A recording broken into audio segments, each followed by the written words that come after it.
Hey everyone, Amia here from Resonance Astrology, and welcome to my channel and this podcast series, Meet the Planets. I am greeting you today with lovely Aid on my side, and today we're going to talk about the planet Mercury, which is the second in the Chaldean order. And I'm super excited to have Aid with me here today. And we're recording this on Friday, September 5th at around 6:30 p.m. Central European time. And before we start, I'm gonna let also Aid introduce themselves. Hello, thank you, Mia, for having me.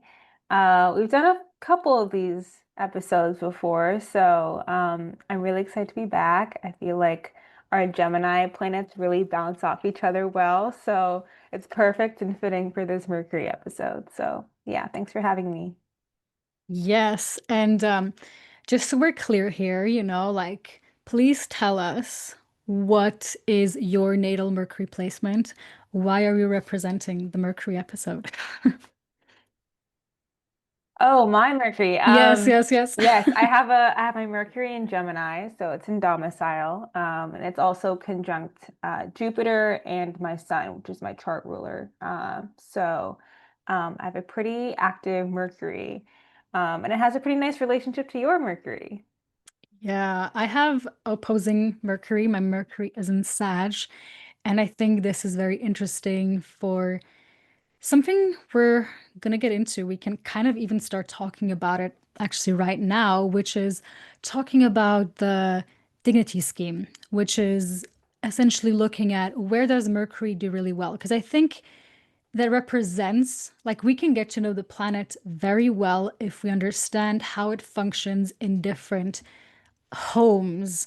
I think that's a word I like to use when I imagine a planet entering a sign, because it's really like the planets are entering the signs, right? It's not that the signs are entering the planets. The planets are moving, the signs are still, so to say. So I always imagine when the planets are moving into a sign that they're kind of staying at like a home or a hotel. And so I'm like, okay, how does Mercury feel in the Virgo hotel versus how does Mercury feel in the Sagittarius hotel? And this is what we're going to start off today. So let's first talk about what should we start? Because we have two domiciles, right? We have Virgo and Gemini, but we also have in Virgo also the exaltation of Mercury. So should we first start off just with Gemini and then switch to Virgo, or what do you feel? Well, I want to do the Gemini thing and consider both because I feel like Very cool. Gemini and Virgo show different sides of Mercury. So, Gemini being an air sign shows the kind of outward external Hmm. expression of Mercury, and Virgo, the internal expression. So, Gemini being the communicator, the storyteller, the sharer, the networker, the connector, the socializer, and then Virgo being the analyzer, the researcher, the things that the energy where you're looking at something in the inside and seeing taking it apart and seeing how it functions. Um, so they both share this kind of like analytical exploration of information in the mind, but for Gemini it's much more out there in the world, and for Virgo it's much more like investigative. Um, I don't know if that's a good place to start. Yeah, no, I think it's a good place to start because Gemini is young or masculine air, so to say, double-bodied air. And then with Virgo, we have yin or feminine earth, so to say. So there is even elementally, just thinking about it, it's a bit different. Um, and if I think seasonally also, I think it's interesting because both of these signs, Mercury does really well and also does not do well in all of the mutable signs. So even here we see like the mutability of Mercury is like there's a pattern here. And the fact that Mercury comes in both signs that are before the once in Gemini, before we have the summer solstice, and once in Virgo, before we have the autumn equinox. So both of the times before the sun actually is slowly losing its power, so to say, I think this brings this interesting story up of Mercury being the traveler. Vice versa, also, talking about detriment and fall, which is Mercury is in its detriment in Sagittarius and in its detriment and fall in Pisces. These are also both signs that are coming once before the winter solstice and once before the spring equinox. So there's this like traveling quality that is happening with Mercury and like this in between, going from upper world to underworld. Um, yes. And I think in Gemini, we just get this quality of, I associate Gemini very much with curiosity. I think that's a very Gemini word. And in that case, it's even developmentally, when we look at astrology, like Aries is kind of like the newborn, and then Taurus is like a toddler. Gemini is the stage where we begin to form language and we begin to communicate and we begin to interact with the world and with the other people. I mean, it's the sign of the twins. There's another thing that is, interacting with us. So a lot of the curiosity of Gemini is like, why? Why is it like that? Why does the world function this way? So that's kind of really what I associate with this Aries sign and Mercury doing really well there. Yeah, well put. Very, yeah, I think um you nailed that. And um I mean, are we ready to go into the other rulership schemes, or do we want to stick with Gemini and Virgo? I feel like that's a pretty good summary of its domicile in those two signs. I mean, I feel like maybe we can talk a bit more about Virgo. Mm-hmm. Just because also, by the way, while we're filming this right now, Mercury is in Virgo. So we kind of wanted to hone the energy of that placement. So yeah, should I start or do you want to add on to that? Why don't you start? Okay, okay. Well, yeah, currently we are in, I mean, we're also in Virgo season. And that's actually also one of the interesting things, I guess I can just mention it here, is that Mercury is never really too far away from the sun. It's never really more than one sign, give and take, away from the sun. So if it's like Virgo season, the probability that Mercury is also in Virgo or in, I guess in this case, in Leo or in Libra is very likely. It wouldn't be any other place.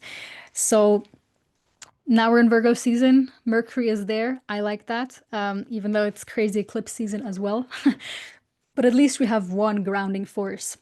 And for me, Virgo, again, the same as Gemini, but it is a bit later on, right? Has the mercurial nature there, I think, switches from curiosity into planning. And you kind of mentioned that before as well. It's a lot more rational in the sense that's like I have to prepare well. Because metaphorically, if we look at it seasonally, it's before the autumn equinox and it's also when it's harvest season. And we need to prepare well to make it through winter, so to say. So when we are harvesting things, we need to have a strong Mercury so we can, do things well. So we make it through the darker times, so to say, yeah.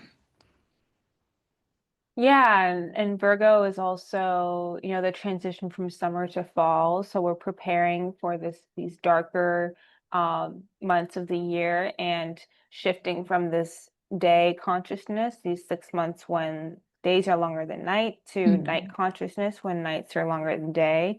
And so in doing that, there is this like preparatory, like what are we what's our plan, what's our strategy, what's our approach as we enter this night. um Virgo also has also rules the gut and the digestive system. So with Virgo, there's also a strong connection to what we call like the gut feeling, where I think Gemini is much more like thinking up here. So Gemini is like head Mercury, and Virgo is like stomach Mercury. Um, and it's also interesting that, today in the 21st century, we talk a lot about the mind-gut connection and how our gut microbiome is so connected to our mental health. Um, and how, the ancients knew this. Ancient medical astrologers knew this because they knew that Mercury had this dual rulership over these two signs. And so these two parts of the bodies already having this natural connection through Mercury. So, but back to Virgo, Virgo is like how we digest things, how we make sense of things. Um, and for me, Virgo, sometimes there's this urgency to control and to overplan. Um, but for me, Virgo at its best is about reconnecting to that gut feeling. And so, yeah, that's kind of like the kind of wisdom or knowledge that I think Mercury and Virgo has to offer. Is like, what is your gut telling you? Um, yeah. Mm. Yeah, I'm thinking of the better safe than sorry. I feel like that fits for Virgo. It's like better be prepared than be sorry Mm-hmm. later, because you're gonna be happy that you listened to me and prepared well. Sure, sometimes it can get annoying, but again, it also puts you in the position that you do actually have your things. Of course, there are natural forces, and no matter how well you prepare, there is things that just kind of happen. And that's where Mercury kind of comes short. But at the same time, again, better safe than sorry. Like it's better to just ration and pack things so you have them in case of emergency. Um, if you don't, because then it's like, okay, what are we doing now? And I think this is actually a good transition to talk about Mercury in detriment and in fall, because that's like kind of what happens there. It's like a Mercury that's not so well prepared, that probably doesn't pack for when it does things. And again, just to mention, so Mercury is in its detriment in Sagittarius and in Pisces. But again, in Pisces, we have the same thing with as we have with Virgo, and this is also very interesting. Mercury is the only planet that has not only its domicile but also its exaltation in the same sign. Therefore, the opposite sign, where it has its detriment, is not just the detriment; it's also the fall. So we're going to see a pattern here in this episode with Mercury always kind of being the odd one out. And this will really like lend us to get to know Mercury very well. And also how we can kind of connect to Mercury or what it also represents in our charts. Um, yes, Mercury very much a connecting force because it doesn't really fit in. So it's very good at adapting. But if you don't mind, I'll let you take the lead here with talking about detriment and fall first. Sure. Yeah, I feel like well, since we left off with Virgo, it's easy to talk about Pisces in its fall and Mercury in its see Mercury moment. Mercury in its fall in Pisces. Um, and that is because if we think of Pisces already, the archetype is very much it's about surrender. It's about being in tune with the emotions, and with like collective group feeling and consciousness. And if Mercury is about putting things in order and trying to communicate things, it doesn't do very well in a sign that's feeling everything all the time. And so with every planet in its fall, like it's not that that planet is doomed and doesn't know how to function. It's just that it often takes more time to really get the most out of that planet in that sign. So for Mercury and Pisces, I've noticed that a lot of Pisces Mercuries are very poetic. Once they connect to modes of communication, modes of meaning making that are not limited to language and to like logical linear thinking, but are more like creative and embodied, that's where they really thrive. Um, so that to me is Mercury in Pisces, and then Mercury in Sagittarius. Again, all of these four signs, Gemini, Virgo, Pisces, Sag, they're all mutable signs. They're all at the end of each season. So they're about preparing this transition period from one season to the next. And I think Mercury in Sagittarius is always thinking big. It's thinking out there. It's thinking, how can I make this bigger? How can I connect this to that? It's very philosophical and abstract in the way it thinks. Um, and that kind of is counterintuitive to the nature of Mercury, which is to make things tangible and real and communicated and something that can be transmuted and communicated. And so I think the challenge with Mercury and Sagittarius, and Amir, you're an expert at this, but is bringing these lofty ideals and these philosophical visions and ideas and this big picture thinking into these words that can be easily transmitted and understood. And I understand this too because I have Mercury and Jupiter together, so it's a similar challenge. But linking the higher and the lower mind, because Mercury is the lower mind and Jupiter and Sag are the higher mind, I think is the challenge, but also the strength of Mercury and its detriment. Um, and similar with Pisces, because Pisces is also ruled by Jupiter, so it has a similar kind of challenge. But yeah, what do you think, Amia? How did I do? I love what you said. I also think if we just do this thinking experiment of, because, we're basically putting Jupiter signs against Mercury signs here. And thinking of the size of Mercury as a planet and Jupiter as a planet, like, that's wild. Like Jupiter is so much bigger than Mercury. And try fitting that big ass planet into like this small planet. Like, that's why logic doesn't really work and why, again, Sagittarius and both Pisces kind of have a hard time when it's trying to express itself in Mercury.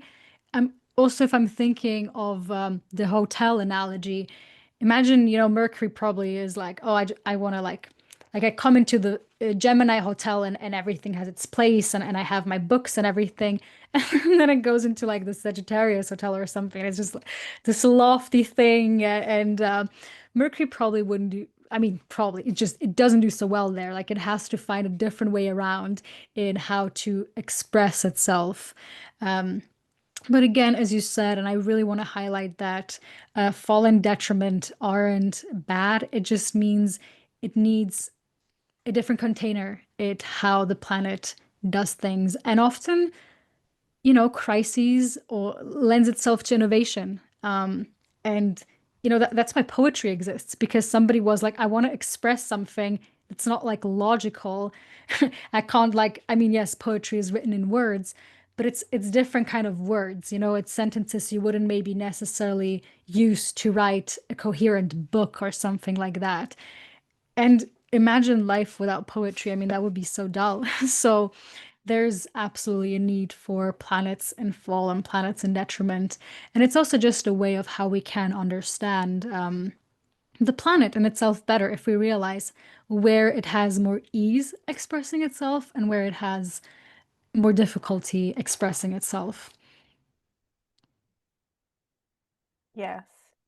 Yeah, and even though Mercury's in its fall in those two signs, I mean, they're two mutable signs. The mutable signs are great at adapting. So the greatest strength and weakness of Mercury is its adaptability, um, which I think kind of connects to the like kind of broader, more overarching archetype of Mercury, which is that it is the planet of translating, of communicating, of going between realms.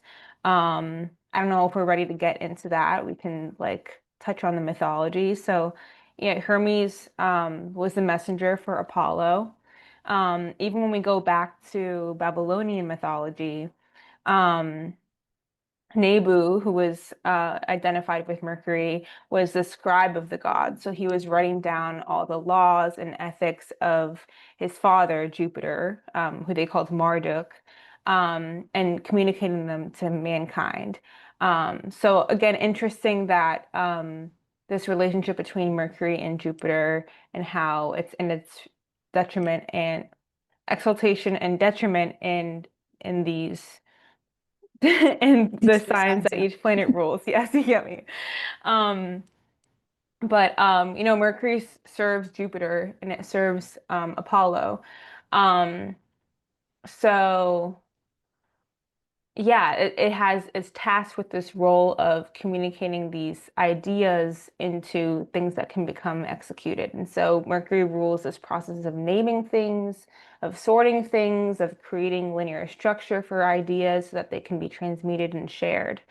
Um, I mean, we can get into a long list of like all the mundane things that Mercury rules. I don't know if we want to get into that yet, or I mean, you um, can name it for sure. For sure. yeah, I mean, it rules also like travel, short-term travel, because Mercury is traveling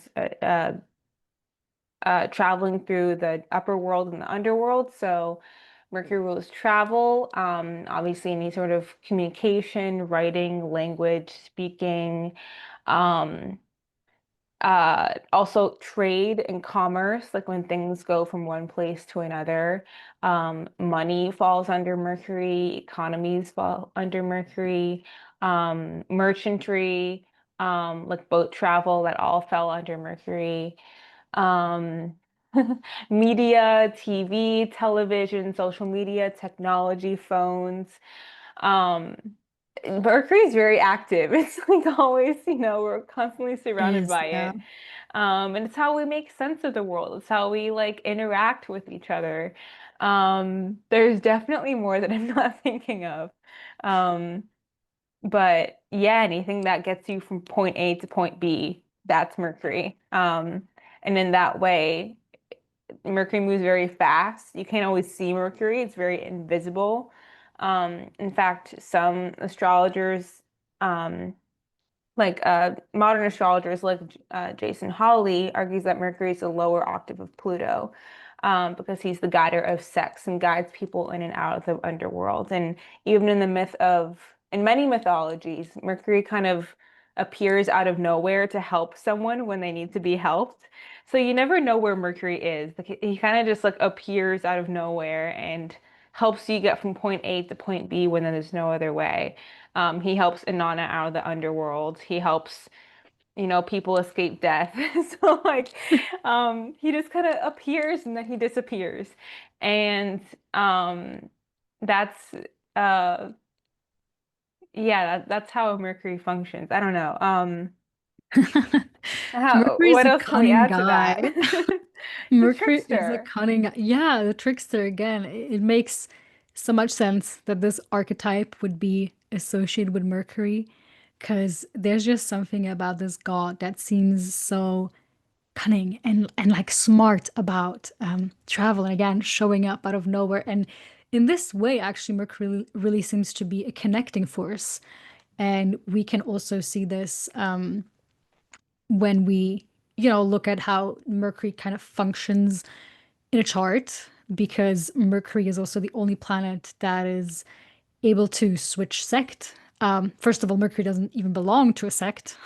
But depending on certain things, it would either adapt to the night sect or the day sect. So we get like a nighttime or a daytime Mercury. But even here, it's like no other planet does this. Like Mercury is the only one that does this. Um, Therefore, also actually really genderless, we could say, and very much mutable.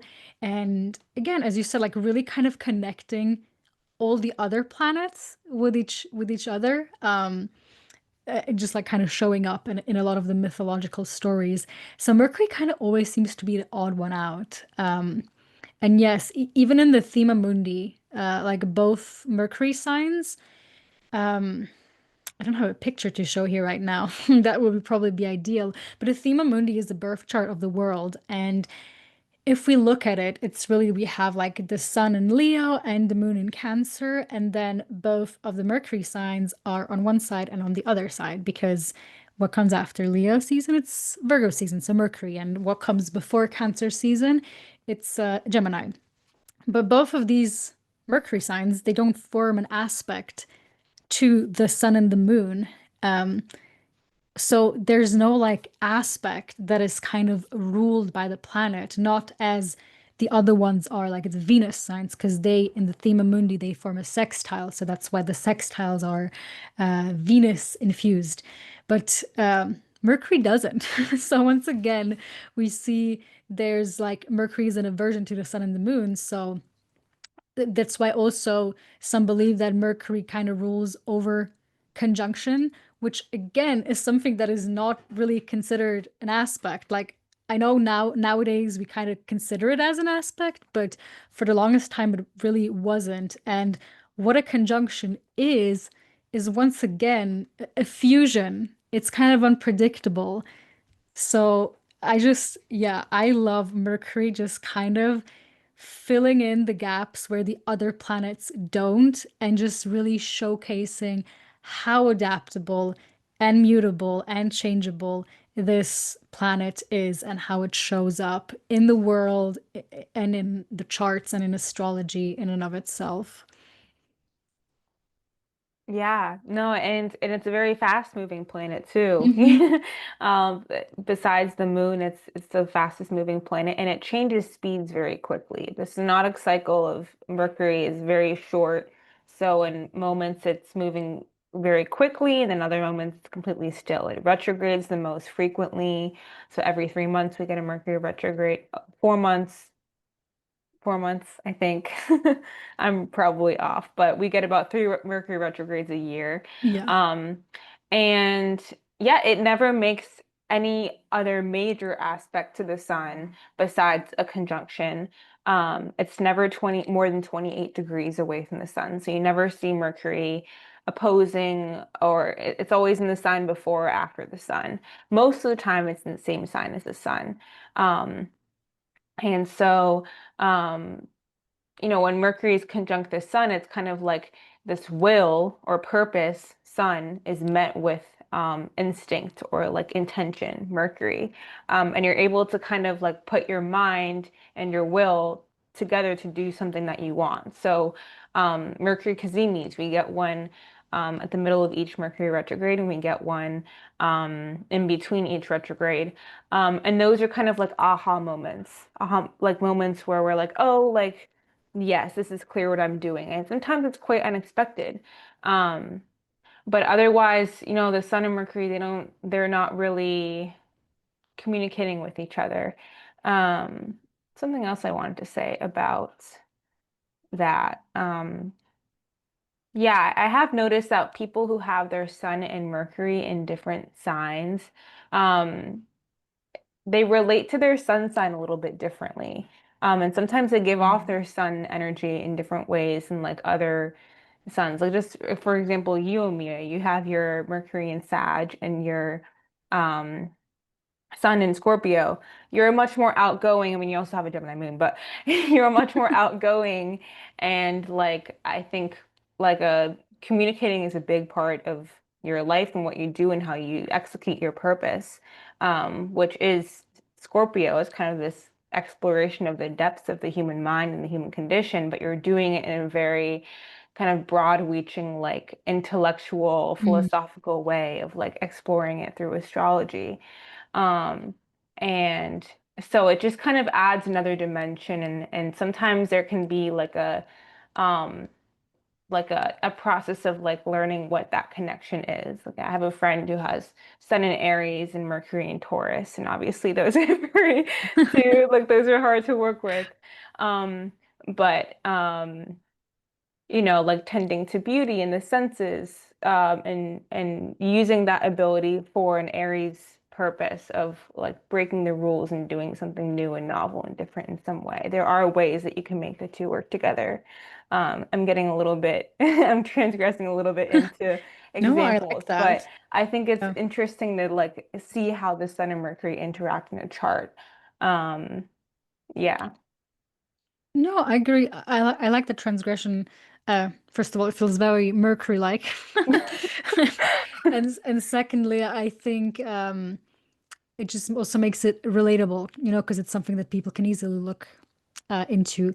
And also, even if you meet someone, if you know their sun sign, you could very easily guess their Mercury sign because it's going to be either the same sign where the sun is in, or it's going to be one sign prior to that or one sign later that. Like there's no chance it's going to be any different sign. As you said, there's never an opposition between Sun and Mercury. They can never travel that far away from each other.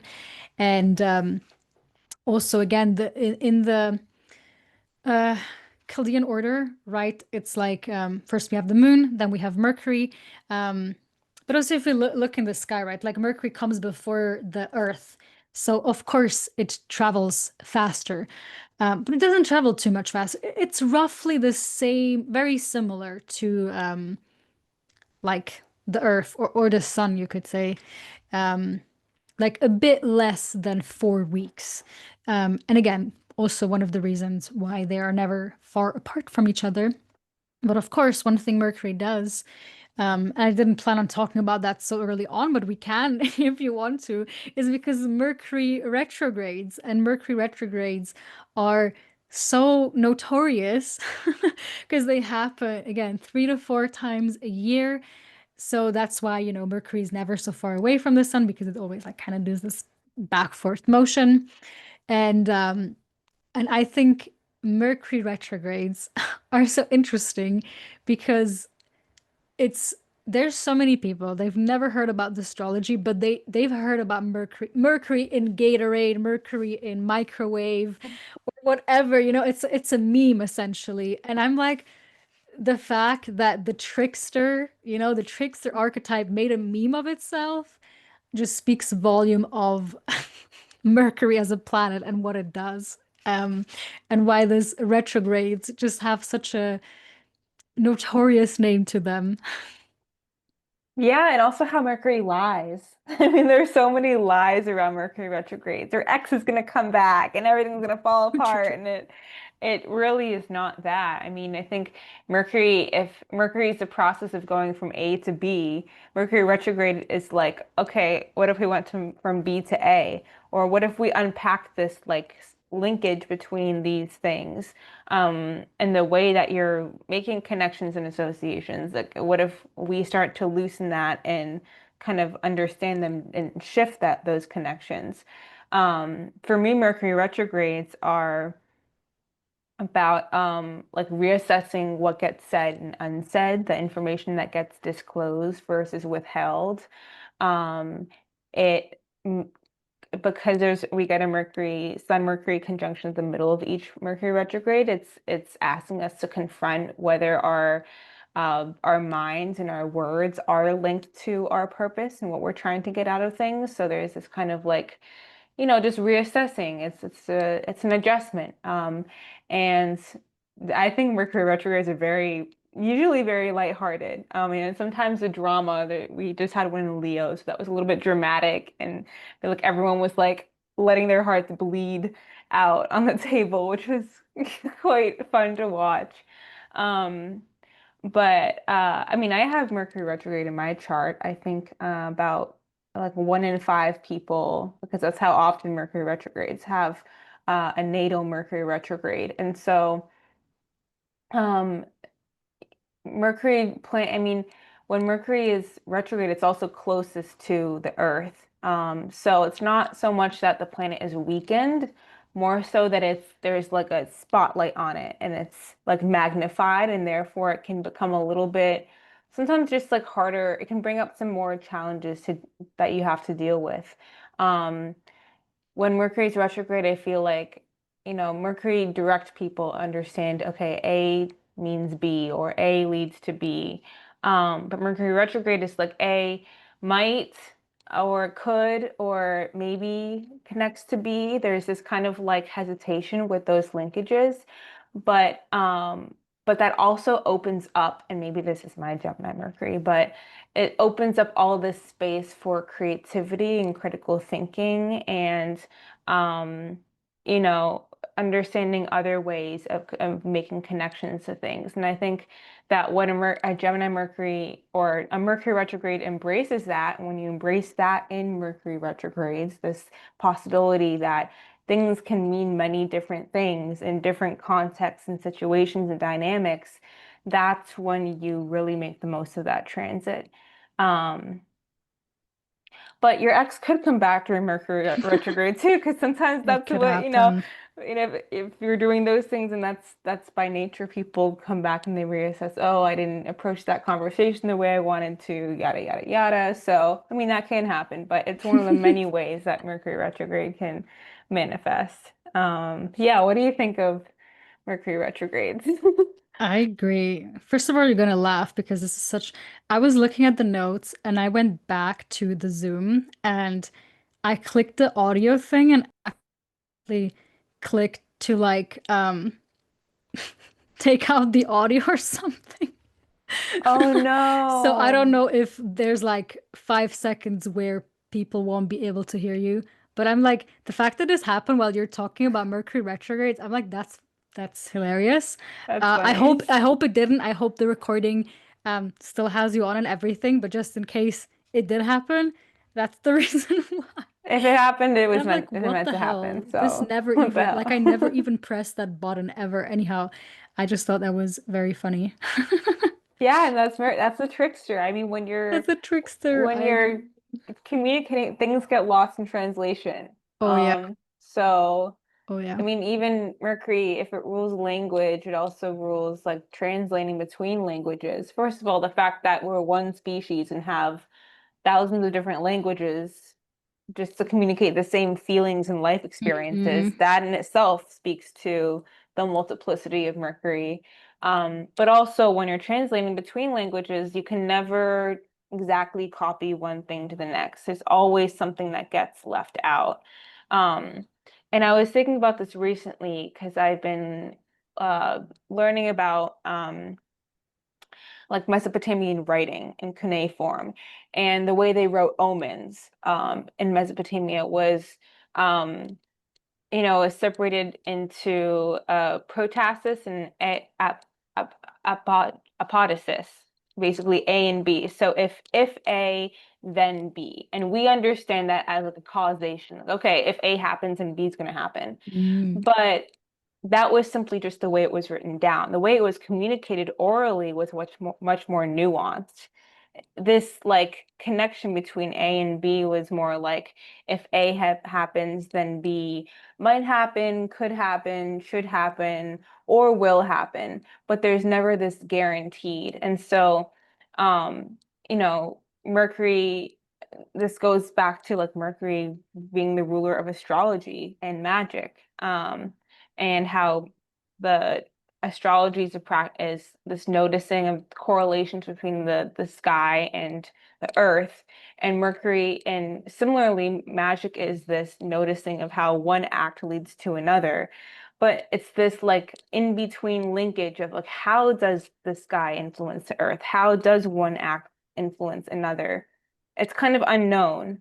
And that's Mercury. That's Mercury in action. It's like this, it's it's connecting these two things in its own ways that you can never quite catch. Um, yeah, I think that's that rant. I agree. It tends to be a bit cryptic. But then again, it's like we could express ourselves way before we had words. And sometimes I even think that words are limiting in what the actual experience is. Which is interesting because then I think again of like Pisces and how Mercury's in detriment there. Because like Pisces is so much the realm of dreams and cryptic language and all of the unexplained like things that are so hard to put into words essentially. Um, but it is also one way of Mercury expressing itself. And it's absolutely true. And all these like omens and all these things. Yeah. But then again, it's like there needs to be a kind of a sense of like faith and trust in the invisible or not easily like rationally explainable, if that's the way I can put it, to make sense of that. And that's why Mercury doesn't excel in Pisces, but it expresses itself in that way. Um, but it does super well in Virgo, which would be like a medical report that needs to be detailed about what exactly happened. Um, but now I'm not sure where I exactly was going with this thought. So I'm just gonna go over to talk about the glyph of Mercury because that's interesting in of itself. Do Well, I have before you a? go there, I Oh sorry yeah, to say interrupt. Before yeah, you go yeah, there, just I say think you something. were on to something. I think Okay, Or what cool. I was hearing was that you were also talking about the possibility that Mercury opens up. Hmm. And how by, yes, it's deceptive, but there's also a lot of creativity within that deception. And so Mercury also rules, it's writing, like writing can be very creative. It rules like the crafts, um, anything that like uses the hands. Um, yeah, it's a very like it's a productive planet. It gets things done. Without Mercury, we would just have like ideas and feelings and everything. There wouldn't be anything that connects everything Yeah. together. So, yeah. Okay, now you can talk to the glyph. That's all. Okay, great. I just wanted to go into the internet to like, put the glyph here so people can see it in case they don't know how it looks, but I do think that's something that's pretty Like that. recognized. And it's essentially Venus, but a little bit angrier. I don't know. It's Venus with horns. It's Venus with horns. Um, Or a crescent moon that we'd wanna. exactly, something like that.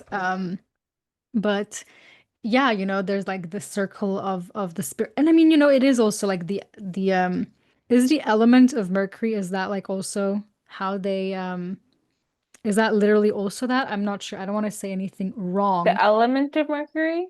Yeah. Um, or is it just the astrology symbol? I'm not quite sure. I don't want to say anything wrong, but definitely in alchemy, Mercury is important as well, and that's what they use here. Um, but what did I want to say? Uh, oh yeah, like the circle of the spirit above the cross of matter, which we see here, Doo, doo, doo. And yeah, it kind of looks a bit like a figure wearing a wigged cap or like an antenna. So it's like there is like I don't know how I can describe it. I have Mercury and Sag. I cannot describe things. I can do it for you. It's kind Sure. of like these two points that like connect that they meet in the middle, but you could even see it as like the two twins or like the Mm-hmm. duality. It speaks to the duality of Mercury. Yeah, I agree. But I think why I actually wanted to talk about that is because, um, and again, a picture of Hermes would actually also be good just to like put it here somewhere because Hermes is often depicted wearing a hat. Um, Let me just find something good. Hermes myth or something like that. I don't know. Yeah, maybe this is a good picture. But he has a cap, and he has wings on his feet. Um, I think that kind of talks a bit about that glyph and that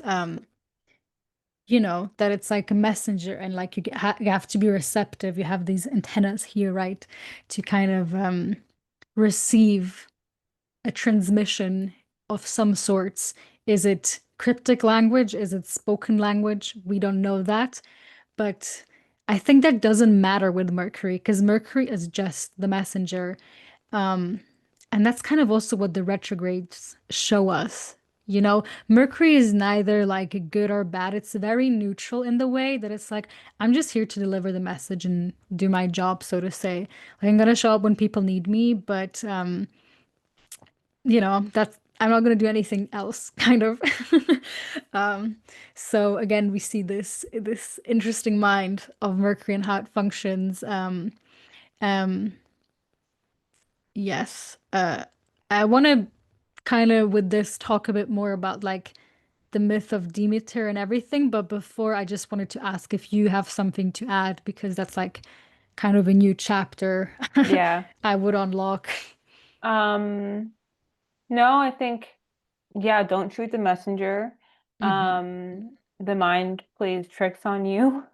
And the way we see things is not always the way they are. But yeah, this neutrality of Mercury, I think also speaks to the neutrality of like any type um of tool that you use, because Mercury also rules tools and within that astrology. I often say to people, astrology isn't inherently good. It just Mm, is. It's very neutral, and how you use it, and what you do with it is really up to you. And the same is with any words. I mean, words aren't inherently harmful. They're not inherently good or bad. They have no morals, but the way they're used is really um, what's important. Um, and it and yeah, Mercury doesn't always know where it's coming from or where it's going. It's just kind of in between. I also think of the twins, Castor and Pollux, and how they live in two different realms, and it's kind of like the right hand and left hand not always speaking to each other. They might be working on the same thing, but they're doing completely different things, and the hands themselves don't know what they're doing. So mm. Mercury is there to kind of connect the two. Um, I think that's all it has to add. Yeah, Yeah. I think that actually works nice with transitioning to the whole like Detrimen, and it's something you also mentioned in the beginning, that Jason Hawley, argues that Mercury is the lower octave of Pluto, um, and like this connection to Mercury and the underworld, because Mercury was, or Hermes in that case, but that's Mercury, was like the only deity that could or had permission to move in the in the upper and the underworld without and again, Demeter, aka Venus, was also sent to the underworld, but that's like because of Hades. Mercury just like had the permission, so to say. So again, like bypassing things, just like being the messenger. And I think that's probably one of the reasons why Mercury didn't have any like didn't need any specific permission to be able to go from the upper and the underworld, because it had that neutrality of just like delivering the message, and being there for that without, like, there was never probably like a fear of Mercury causing anything of like out of personal interest, so to say, which is why I think Mercury is also kind of transpersonal, if that's the right word here. um, but I also think that Hades and Mercury, both, or Hermes in that case, but let's just say Pluto and Mercury, as figures as Hades and Hermes, are interesting because they both share this invisibility feature. Um, there's a book I like to reference a lot, which is called The Dream and the Underworld by James Hillman. And he writes that Hermes and Hades share a certain style of covering their heads that both hides their thoughts and perceives hidden thoughts. It is their intentions that become visible. We cannot perceive where their heads are at, though we may have a sense of a hidden watch over our inmost thoughts. Because we can never discover what their covert minds intend, we consider them deceptive, unpredictable, frightening, or wise. So, I feel like that kind of just puts this thing in the foreground of, yeah, there is a neutrality to Mercury, um, and also almost a bit of caution because you can't like necessarily put Mercury into something. There's not like a category, like a Mercury just kind of adapts into whatever category it is. It almost reminds me of the, oh gosh, I don't know the name, but like the in the Harry Potter movies, that thing that like it just shows up as the thing they're most scared of, like it adapts to the fear of the people. Mm, I don't know what the name of that is right now. I don't know um either, but but you know what I mean. yeah. So I feel like that's kind of the function that Mercury serves, and why it can be a bit like almost frightening, because you don't necessarily know. It's like formless, shapeless, very adaptable. It kind of just shows up as something sometime and something else a different time. Um, yes, I don't know if you have anything to add to that. I didn't even talk so much about the Demeter myth, but No, that was really interesting, and I think yeah, the ability to adapt and take on many forms. Mercury has a very the chameleon-like quality to it. And I've also noticed that Mercury is very sensitive to other planet aspects. Um, like when Mercury and Saturn are in contact in a chart, that Saturn is very loud, because that Saturn is influencing all that, all those processes of Mm, communication. Um, and yeah, so the other planets that Mercury is in relation to in a chart, um, influence Mercury a lot. It's really important. Um, but I think also Mercury also has that impact on other planets.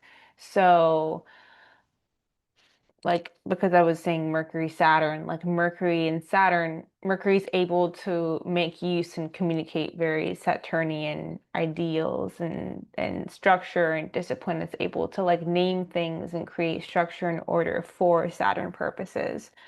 Or Mercury and Venus or Mercury Neptune is great for poets and singers and artists, that ability to communicate and transmute these like visionary, like creative, imaginative realms.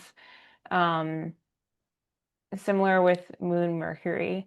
I don't think we need to go through every planet, but I do think that that it speaks to that adaptability of Mercury, it's very translucent and it takes on whatever shape it is in the birth chart.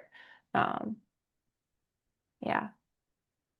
I agree. Yeah, the same as like the way it would adapt to either a night sect or a day sect, so to say, and to now bring it back to the myth of Demeter, because like it has to do with Hades as well, which is Pluto. Um, and as a matter of fact, Mercury and Venus are actually also never like too much apart from each other, because Venus also travels in a similar speed, a bit slower, of course. It takes a bit longer, but it just means they are also not too far apart from each other. Like they're conjuncting also pretty frequently, so to say. And in like the Demeter myth, when she's down in the underworld, is also Mercury that kind of like comes down and handles out a deal.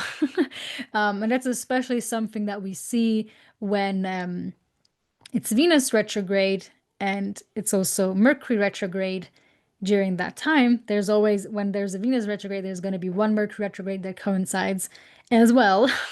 And so there's like this myth, we can see this myth kind of showing up in astrology, which I think is actually also what it was kind of based upon, if I'm not mistaken. But to also see it in the sky and to see how both of them are linked, and the fact that, the glyph of Mercury is kind of the Venus glyph, or the Venus glyph is basically Mercury's glyph without the horns. Also, yeah, I found that fascinating, just how both of them also seem to be connected, even though they don't seem to do so well together as planets, because in Venus is in its fall, and where, Venus is exalted in Pisces, Mercury doesn't do well. So they aren't per se like besties in and of itself. And that's really because like the sensual kind of gets in the way when the mind is super active. So that's why they don't work so well together. And that's also something we can sometimes observe in people's charts when they have specific aspects with Venus, Mercury. It could get in the way. I don't know if I explained that super well at the end, but or if you have something to Yeah, add to no, that. yes, I think because both planets are about connection, but Venus is about connection at a very feeling realm. It's about what am I drawn to? What am I attracted to? That kind of connection. And Mercury connection is very neutral to that. It doesn't care about how it feels or what like the drawing part. It just like is. It's much more I guess I want to say like logical, rational, intellectual. It doesn't always manifest in that way, but they both have that connective quality. Um And so they're doing similar things, but Venus is very much doing it like propelled by pleasure and by feeling. Um, and Mercury's doing it much more for just like for making sense and like to be practical and to just like get from A to B. Venus doesn't really care about practicality. It's more impelled by pleasure. Um, yeah. Does that kind of fill in the gaps of what you were trying to I say? think so, yeah. Yeah. I Yeah, think because so. yeah, and it just makes me think of the most recent Venus retrograde we had um in March and April of 2025.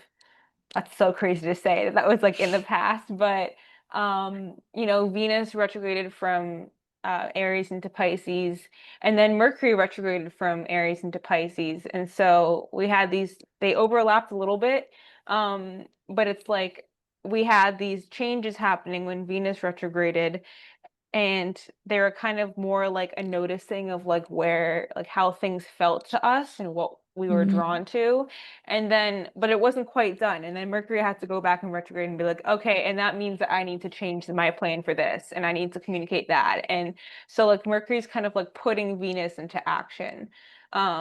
Again, an example of like how without Mercury nothing would get done. So like um yeah, yeah. yeah. And also complete dignity change because Venus is in detriment in Aries. Mercury doesn't have any Yeah. specific dignity in Aries. But then go back into Pisces. Venus is the queen and Mercury is in its fall. So I feel like that retrograde period was definitely very memorable in this regard, for me at least, and I think for many people. And thresholds, it was a threshold, and we are still indulging in that threshold. Literally, Saturn just retrograded back from Aries into Pisces as well. But I think threshold is also just such a Mercury word because it's connecting two realms. And that part where, oh, and I think with this we can then go to why Mercury has its joy in the first house. Uh, but this time of the day where the sun is rising or the sun is setting is also threshold. For me, also, again, a very mercurial time, especially because it's so quick.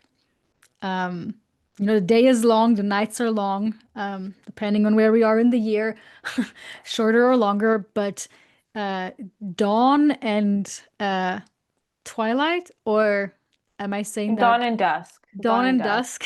Yeah. Dawn and dusk are pretty short and very magical moments, um, actually. So, yes, that's what I have to say here. And then we have Mercury has its joy in the first house. And I think that's one of the reasons why Mercury has its joy in the first house.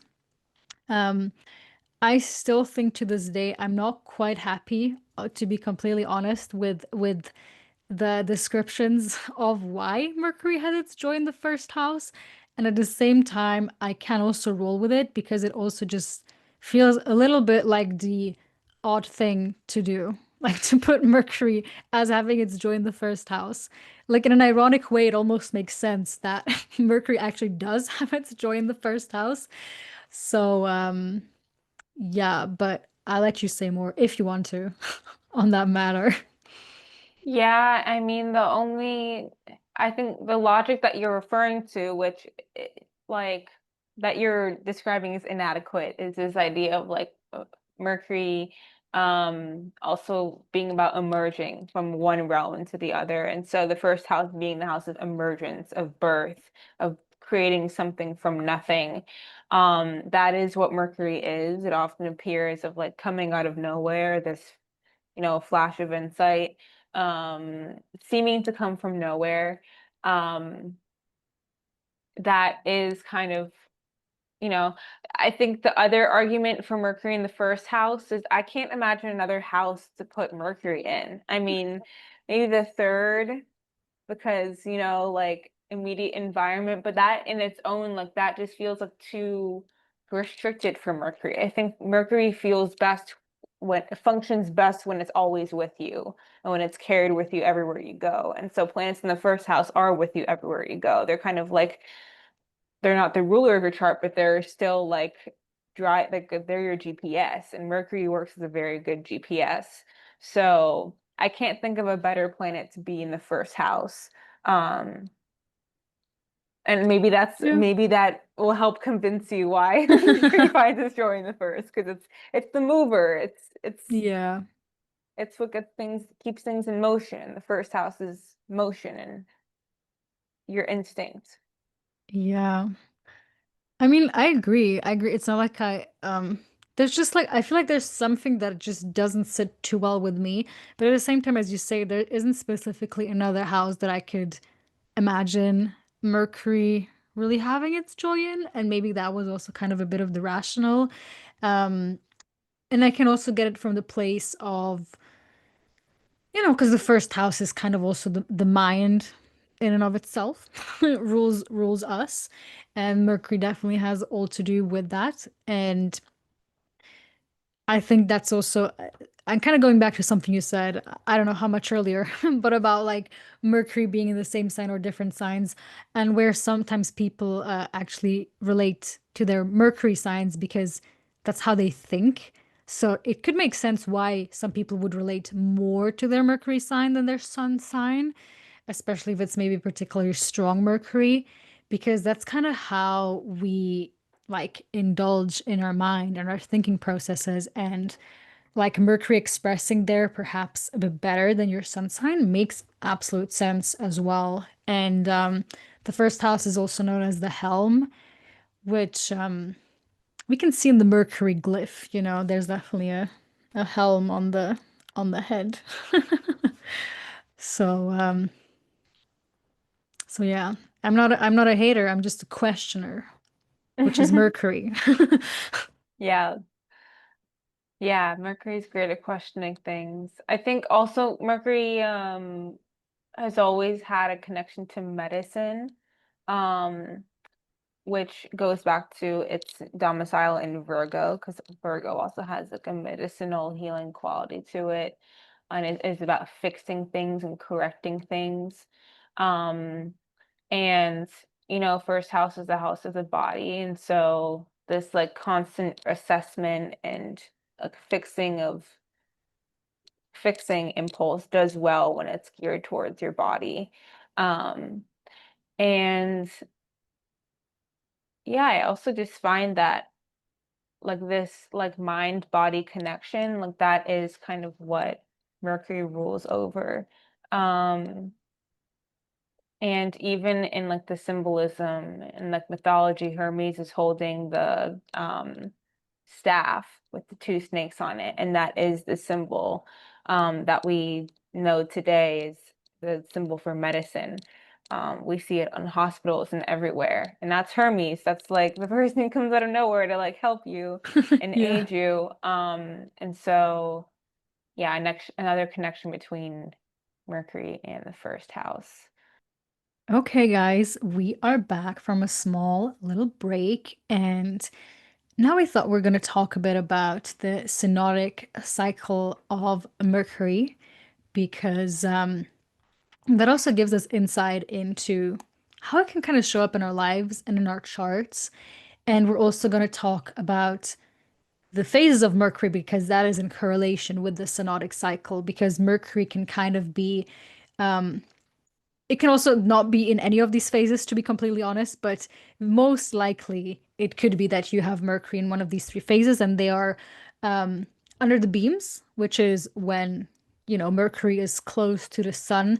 I believe like 15 degrees, if I'm not mistaken, is when it enters this like under the beams phase. And then once it gets closer and closer to the sun, and you can really imagine the sun as like a sort of volcano, um, naturally it would, it gets like hotter and hotter. And so Mercury then becomes combust because it's like it's so hot. And then once it's at the heart of the sun, which is the Cazimi moment, you might have heard of this moment. A Cazimi is like a conjunction, but every time it happens with the sun, it is specifically called a cazimi because cazimi means at the heart of the sun. And so when a planet is at the heart of the sun, it's like a rebirth moment happens. And that's definitely a bit rare. Like if you have exactly the cazimi, because people are very strict on that cazimi, like it really has to be pretty much the exact same degree as the sun to be counted as a cazimi. That would definitely be a special moment if you would have that constellation in your chart. So again, under the beams, combust, and cazimi, those are the three phases of Mercury. Of course, if Mercury is further away, then Mercury is not in that phase, in any of these three phases. But it can be very likely because, as we mentioned in the beginning, Mercury is always pretty close to the sun. So it's very likely that Mercury is in one of these phases in your chart. Yeah, and I think we kind of touched on this earlier, but the strength, what that feels like in someone's chart or how it's experienced is this a strong union between will and between mind and will. And so I would look at the sign and especially the house that those that your Mercury and Sun are together in, if they are one of those three, if they're combust under the beams or Kazemi, because that's a place that you probably have a lot of skills and strengths at achieving something or getting something done.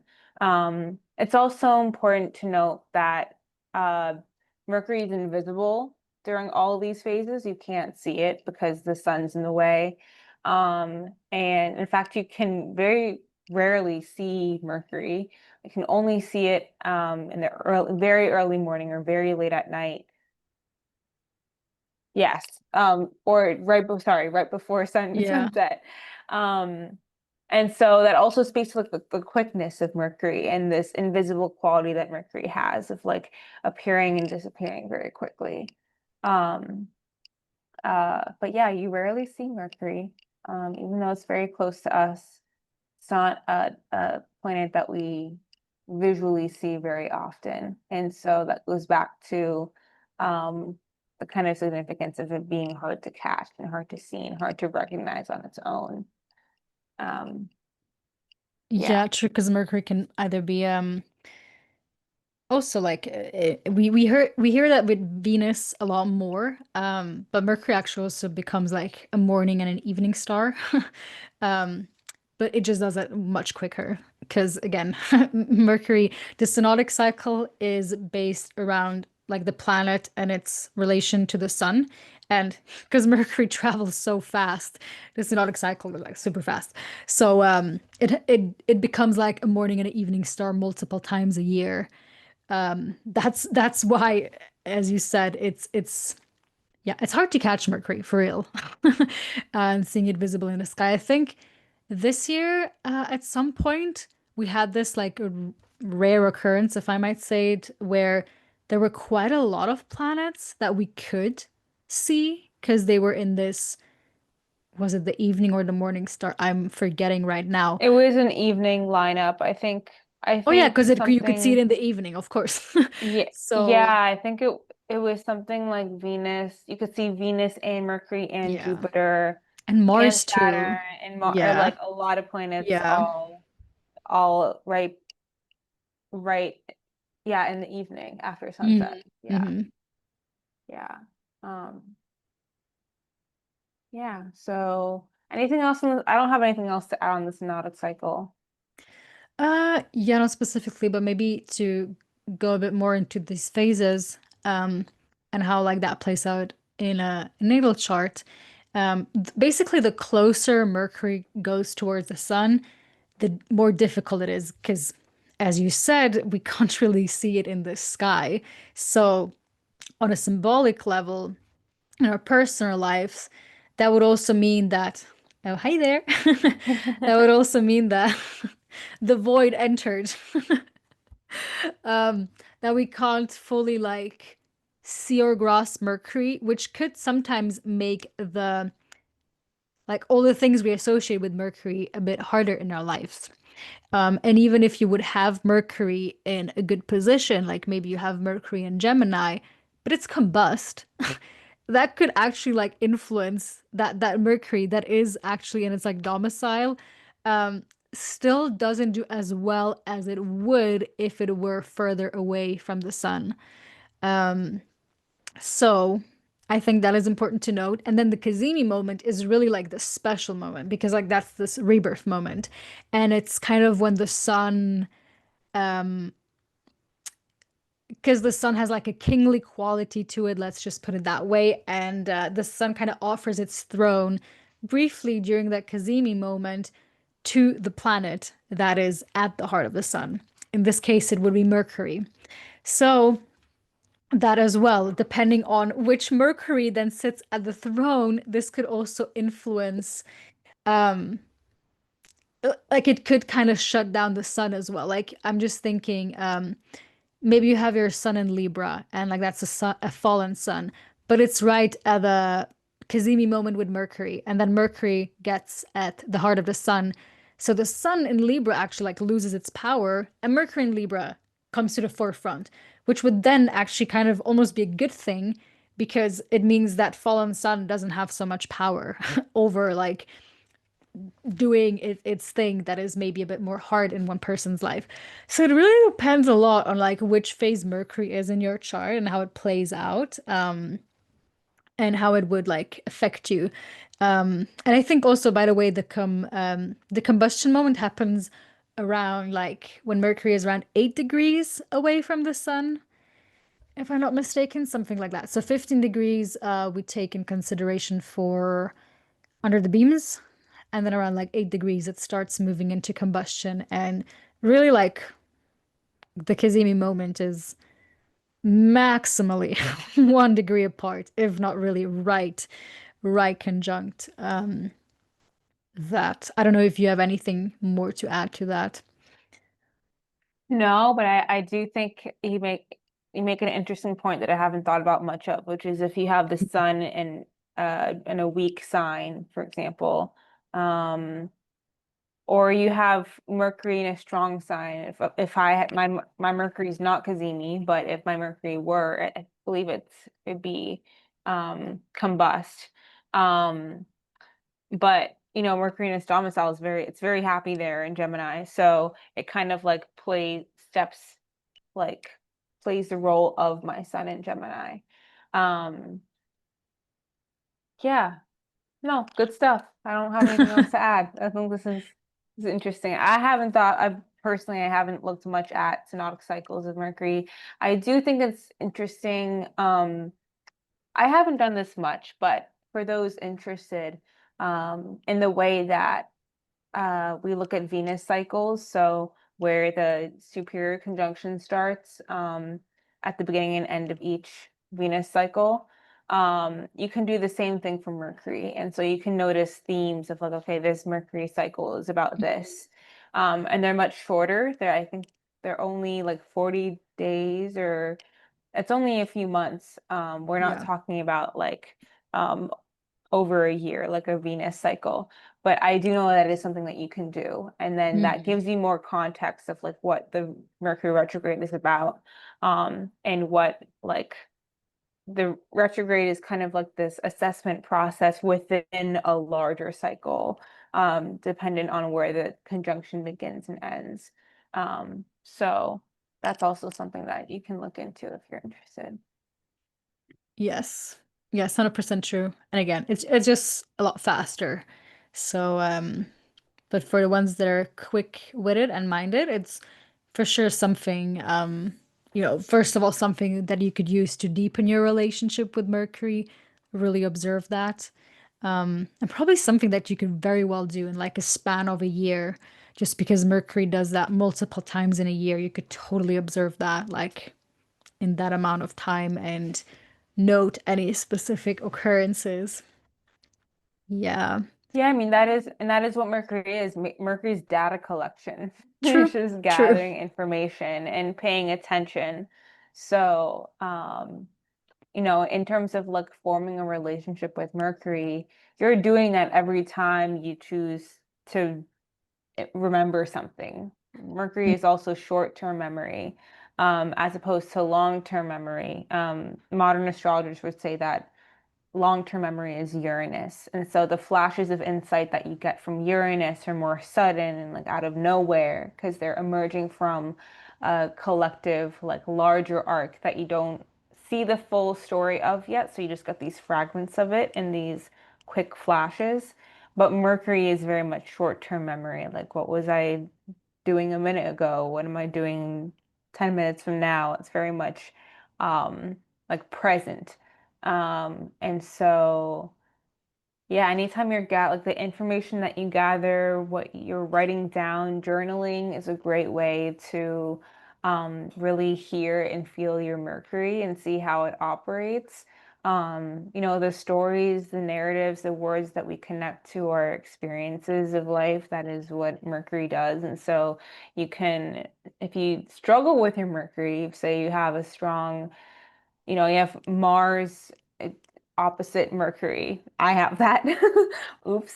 Or you have Saturn in an aspect with Mercury, or um, even if you have the moon opposite Mercury and it can kind of feel like like Amia, you mentioned you have that aspect. And even though they do have that relationship with each other, sometimes they're doing completely different things. And so, like, seeing how they work together and finding remedies for Mercury really begins with paying attention to, like, how your mind works. And so that can be done with journaling, that can be done with any sort of channeling. It can be done through just talking to people, not being in isolation. Mercury doesn't work when it's not moving. It has to be in motion. So putting your ideas on paper, into words, with a friend, just out there, seeing it in a different context, turning it into art. If you can't use words for it, turning it into a different medium, can really help you like make sense of it. Um, yeah, other ways to connect with Mercury. I feel like we live in a very mercurial world. But I feel like we are often disconnected from our Mercuries because we live in like a digital age and the way we communicate with each other is so much like over the internet and so much less face to face. Um, so yeah, I don't know. There's limitations to that too. I agree. Yeah. I mean, I think actually this is a good segment to kind of talk a bit about Mercury transits. Hmm. You already mentioned Uranus, and a few other like placements before. Uh, but I think Mercury Uranus is interesting because sometimes people also sh associate Uranus as like the higher octave or something of Mercury, just because they have some like similarities in the sense that Uranus also seems to have to do with our mind, or at least like our nervous system, which is something we also associate Mercury with. We associate Gemini with. Um, the nervous system is also something that responds extremely fast on stimuli, which is everything, which is the environment, which is the moon, actually, by the way. So that's why Moon Mercury can be besties, can also really not be besties, depending on how they are configured. But if there's like a Mercury Uranus transit, which we literally just had actually, because when Mercury moved into Virgo, it immediately squared Uranus Hmm. in Gemini. Interesting because it's responding back to itself since Mercury is also the ruler of Gemini. Hmm. Um, and I think when Mercury and Uranus come together, there usually seems to be a lot of tension in the mind, a lot of like release. There can be a lot of aha moments, but they can also be kind of uncomfortable because Uranus sometimes feels a bit like a lightning bulb. Um, and so it almost feels like this energy of like waking up in the middle of the night and you have the whole library of esoteric knowledge downloaded to you. Um, I don't know. I'm just thinking of this. What was this guy's name that like created human design? Because I think he had this thing where he woke up and was like, I need to write all of this down. But there's also other people, there's many other people that had their works like transmitted through them in the middle of the night. And that seems like very Mercury Uranus to me. Um, just like getting downloads and like, okay, what do I do with this right now? Can also be new, innovative solutions, um, and changing the view, changing your perspective. I really like when we say point of view, um, because if we look at it from a deeper perspective, it's like looking at this, or let me do something else. Let me do you have anything good to do this? Basically, if I put this up, you have a different point of view than I have if I look at it at the back. And if I'm like, what do you see here? You'd be like, I see these lemons and I see these words and I see Matisse. It's from the Henri Matisse thing. Um, and I'll be like, no, there aren't any words. And you're going to be like, yes, there are words. And I'm going to be like, no, there aren't any. And you're like, oh, well, look at it from this point of view. And I'm like, oh, I see, there are words. I don't know if I explained this well, or if this was a bit silly, but I think that's really how we can explain point of view and also why people can have different opinions or why sometimes it can help to just have a change of perspective to then suddenly see this, what the other person is seeing. And that's for me is very much something that can happen in these Mercury Uranus transits. Yeah, sometimes almost forcibly. Uh, but yeah, that's just what comes to my mind right now. I'm also really hearing your Mercury in Sag right there because Sag is all about truth. Like, I want to see the truth. I want to only communicate the truth, but truth doesn't exist. It's this multifaceted thing. And I think that's why True. Mercury struggles a little bit in Sagittarius. Like, you can't I always be agree. right. So that was a great demonstration of your Mercury in Sag. I love that. Um, yeah, Uranus things happen very quickly, and Mercury is also quick. So Mercury Uranus is just like very sudden. Uranus is also always thinking about the future. And so sometimes you can get a flash of like what you need to do over the next 10 years in the course of Mm, like 5 minutes. And so that can be kind of a Uranus Mercury transit. I feel like whenever Mercury is in contact with the planet transit wise, it's like giving words or creating a plan related to that what that other planet is doing.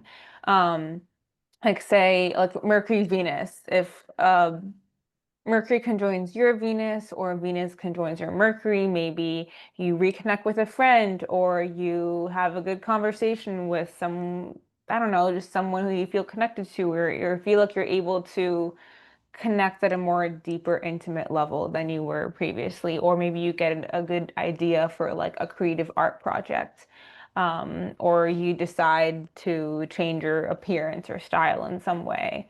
Um, uh, what else? Mercury, Mars can be difficult, very like obviously, it can lead to arguments, disagree, conflicts, charged words, charged language, putting excess force, Mars, with words, Mercury. Um, I think, um, yeah, like Mercury and Mars, a good way to utilize that kind of transit because Mars gives you a lot of energy is to channel that energy towards like writing something, creating something, implementing something new rather than trying to like argue with what already is. Um, and like, yeah, kind of, yeah, not feeding conflicts too much, like not concerning yourself so much of whether something is agreed upon, but just going full ahead with it can be very like a better manifestation of Mercury Mars. Um, I don't know what else comes to mind for like Venus and Mars interactions with Mercury? Yes, I was when you were saying this, I was just thinking about the dignity scheme and how Mercury and Mars are really not connected sign-wise, like at all.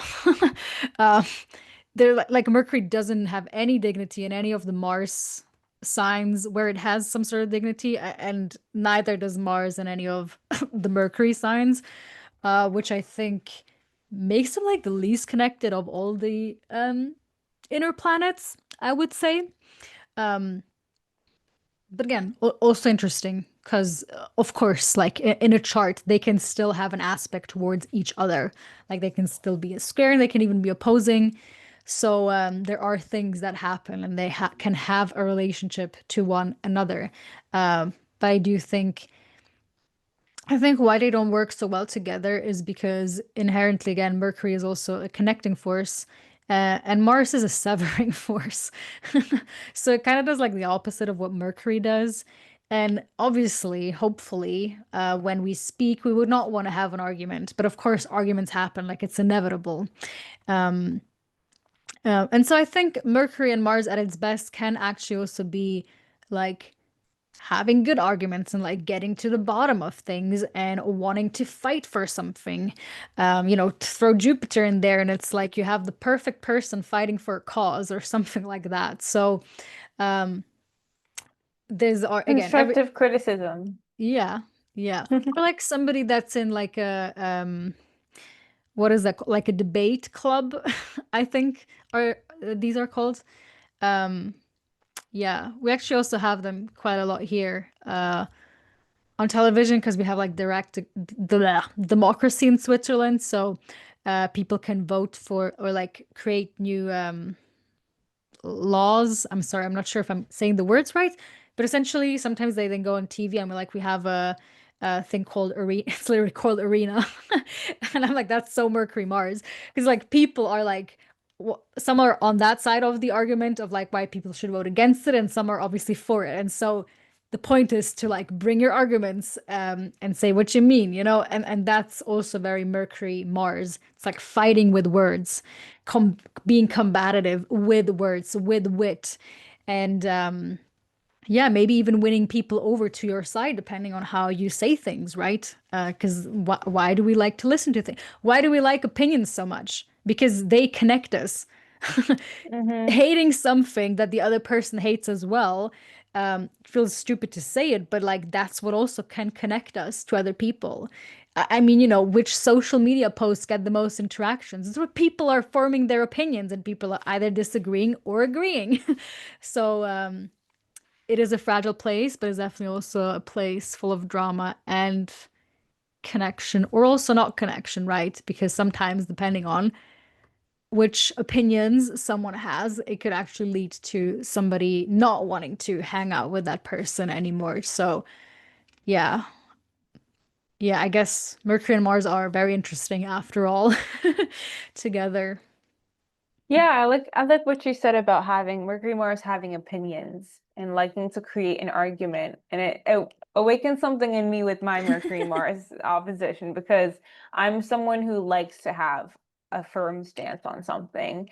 And I get bored if someone doesn't have an opinion on Mhm. something. And if they're just kind of wishy-washy and just throwing ideas out there, I like opinionated people and I like to have strong, firm opinions. So that is like I think a very that can happen in a natal chart in transit. Maybe it's you becoming more firm with your opinions or you practicing like exercising your opinions when Mars hits your Mercury or Mercury hits your Mars. Yeah. Um, If you yeah, stand for nothing, you will fall for anything.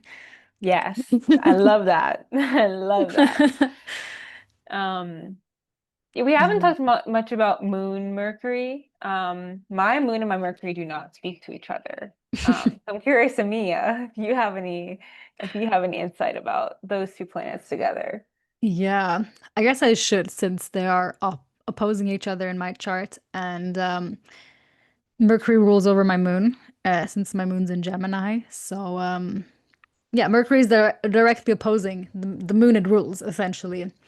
Um, but it is in its detriment. So I will say a lot of times this has been a bit of a confusing force for me. They are also in my second and eighth house, which are in aversion to my ascendant. So sometimes I feel like both of them, I can't like fully see them clearly, and they kind of do their thing, which I can't always fully grasp, to be completely honest. Um, but the way that's showed up in my life, especially with like the moon in of itself, is that I've dealt with like a lot of anxiety and you know anxiety is like irrational fear about like your environment or sensing threats that maybe aren't really threats. It's your mind tricking you into something being way bigger than it maybe actually is.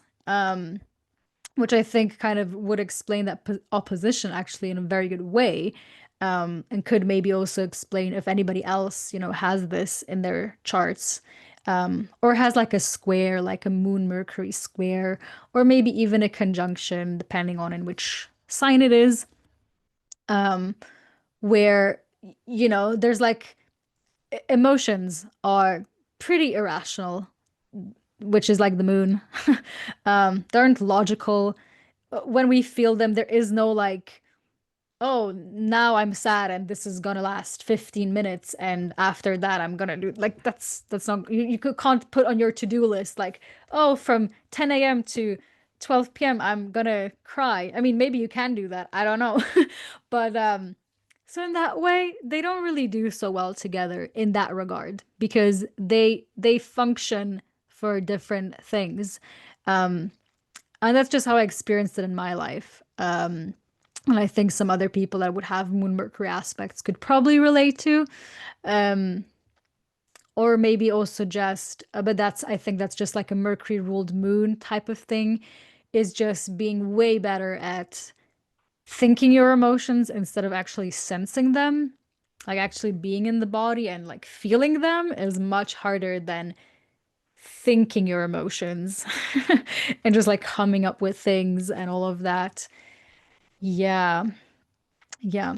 And of course, again, I'm just a philosophical person, which is very Mercury and Sag. Um, so, I'm not like the biggest morning person, but I could, if the right person sits beside me, I could have the deepest, most philosophical conversation at like 7 a.m. with someone. So, yes, yeah, yeah, Yeah, Moon well, Mercury. you also have an opposition, and sometimes oppositions can create that like inner conflict. So yeah, That's that I true, yeah. definitely, and they're in fire and air signs, so I could definitely see that like anxiety being an easy manifestation of the two. I think if they were in trine or conjunction, for example, I feel like I've noticed Moon Mercury people being very good at speaking from their Mm, intuition and being true. very good like I agree. channelers because Moon is your intuition and they're just good at speaking exactly how they feel and what they feel at an intuitive level. Um, and also very like creative, makes them very good artists, very good writers. Um, yeah. I do think that maybe the harder aspects like the square opposition speak to like the mutability and the unpredictability of both Mercury and the moon, because the moon is always changing and Mercury moves very fast. So together it's just like it can, Mm, feelings and thoughts can shift very quickly and be triggered and can both be very sensitive. And so I think that I've that's kind of what I'm hearing in you and something I've also noticed in other Mercury moon people. Um, oh yeah. I like that. There was a time was it during the eclipses? I don't know, but something was activating that Mercury in my second house.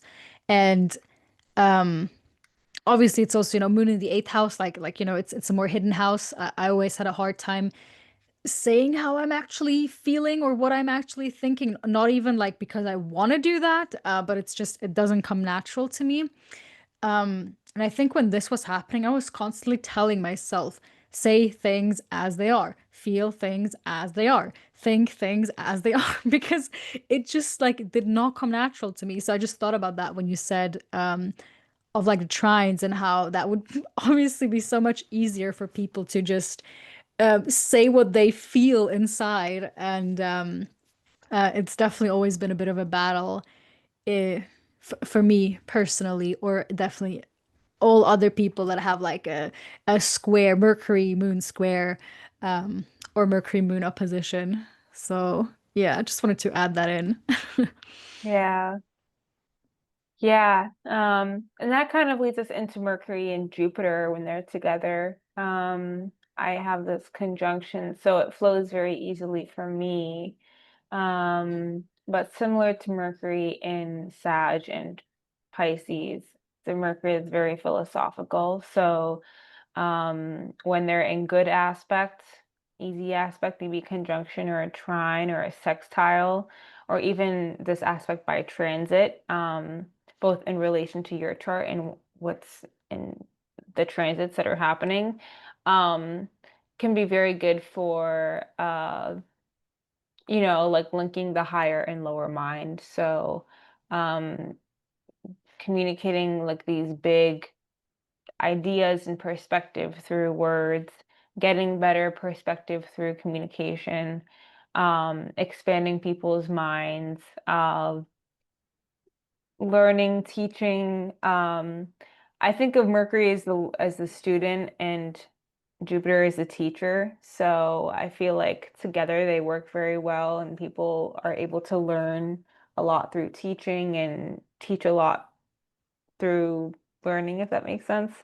Um, yeah, yeah, Yeah. the challenging aspects with Jupiter and Mercury, like an opposition or a square, might bring kind of like a loftiness that can be hard to bring down into words, which I think is something that you described with Mercury and Sag.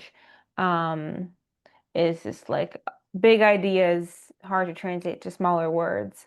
We already touched on all of this, but when used, it can be very like impactful and um, like open people's minds a lot. Yeah, 100%.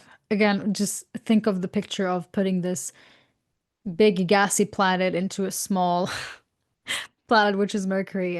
It just doesn't function too well. And um, there's a saying, I'm not sure if it's a German saying or if you can say it in English as well, but it's something of like not seeing the wood because of the tree or something like that. I'm not even sure if I'm translating it right now. Um, but basically seeing the big picture so much that you miss the detail in front of you. Hmm. Um, that's kind of the better way to put it, which is again why Mercury can have a hard time in, or again, when they're just like both transiting or doing something in a natal chart. Um, there seems to be a bit of that force.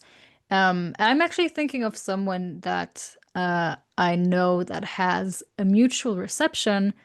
uh, they had Jupiter in Virgo and Mercury in Pisces.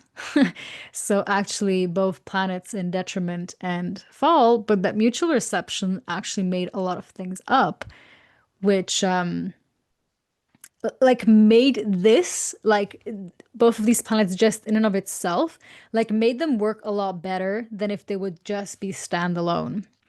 Um, so that's also something that, is just like, these it's accidental dignities, I guess is the word that I'm trying to say here, is accidental things in the chart that can make something that seems bad at first actually a lot better. So something like that, like a fallen Mercury. Oh, but it has a mutual reception with Jupiter, makes something that looks bad a lot better. Or again, the Kazemi moment could be very auspicious as well. Anyhow, How again, did, can I ask how that actually manifested in that person's life? Just like, do you have any concrete examples or like how exactly did that mutual reception, oof. Do I have a concrete? or I just mean, like maybe you don't off the top of your head, but yeah, just I mean, I guess I was just comparing it to me because I'm like, okay, both of us have Mercury in detriment.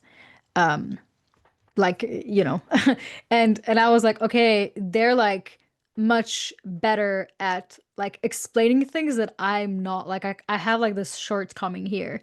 mm-hmm, So mm-hmm. like I was more so comparing it to my own experience of how my Mercury shows up, and where I was like, okay, clearly it's much easier for them to do things also with a fallen or like detrimental Mercury than I have in that case. Like they were so much better with See, their yeah, words and how they expressed certain things. I was like in awe.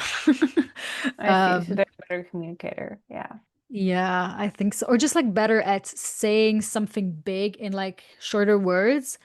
Because yeah. like for me, that's like maybe a bit of a stupid example, but sometimes when I make memos to people, like I think of a few things and I'm like, oh, that's what I'm gonna say. And I'm like, it's gonna take me a minute. But then I start the memo and it fills up like the full 5 minutes on Instagram. And I'm like, how the heck do I never like I'm never able to keep it short.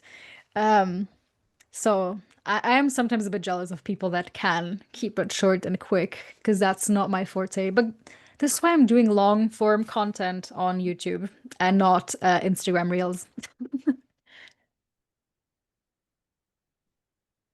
Yeah, Yeah, long form content. That's Mercury and Jupiter or Mercury and Sag in heck operation. yeah. Um, Yeah, let's let's talk see. about oh sorry, did you want to say something? No, About so I was gonna go to Saturn. yes, that same thing. Um, Mercury it can have a quite opposite effect, being very dry with words, being very to the point, and um, yeah, just very straightforward. The challenge I've noticed often with people with Mercury and Saturn in their charts, um, is a fear around their voice and a heightened hesitancy and self-questioning of their voice. So they're just overly critical of, how they speak, how they write, and in doing so they withhold a lot. But it also at the same time, and usually this is like part of their Saturn return, when they become more comfortable and confident in their Saturn, they also become more comfortable and confident in their voice, and then they're able to articulate things in a very clear, like structured, mature way. I mean, all the astrologer nerds know Chris Brennan, and I believe he has Saturn on his Mercury, or he has a very strong Saturn Mercury aspect. I know that for sure. And so if you listen to him speak, he's kind of sometimes very dry with his words and um very straightforward. I mean, the way he describes transits is like breaking things down into these keywords, and he's very precise and diligent with every word he uses and is not very flowery with his language versus someone like Austin Coppock, who is like metaphorical and like, very creative with words. Yeah, what would you say about Mercury Saturn? Have you had any experiences with Uh, that? Not too many, but I agree totally with what you say. Um, I think like transit wise, when I guess let's take the example of when Saturn would go over your natal Mercury, because that's something that's going to take way longer than Mercury quickly going over your natal Saturn every year. Um, Saturn going over your natal Mercury, that's going to take like um surely like about a year, if not a bit longer, until like the transit is fully over. And that can sometimes coincide with people deciding to speak less, going mute, or just like less expressive, not wanting to talk to many people, like limiting their social interactions, which again doesn't necessarily have to be a bad thing at all. Can also be a good thing. Um, you just get more austere in that way, or you get more mindful about yeah, maybe what you're reading, what you're consuming. Because again, Mercury rules all these things, right? And maybe you're just like, I want to get off of all of social media during your like Saturn going over Mercury transit or something like that, which isn't necessarily like a bad thing. Um, but it could also stifle, words, like not being able to say what you want to say or it landing in a way. But I could also see Mercury and Saturn going,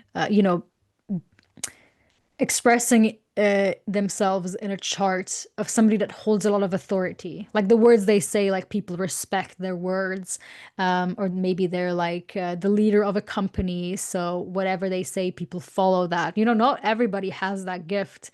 Not everybody takes what people say seriously. And Mercury and Saturn together definitely can lend someone a lot of seriousness with the words that they are speaking and bringing out, and people like really respecting what they have to say. That's just like what comes to my mind right now. Yeah, a serious and a groundedness. Hmm. And also a slowness. There's a slowness that Sag, not Sag, Mercury and Saturn people. I am not a slow speaker. I do not have Saturn and Mercury. Me neither. They're in a, yeah, so very slow and grounded with their words, intentional and selective.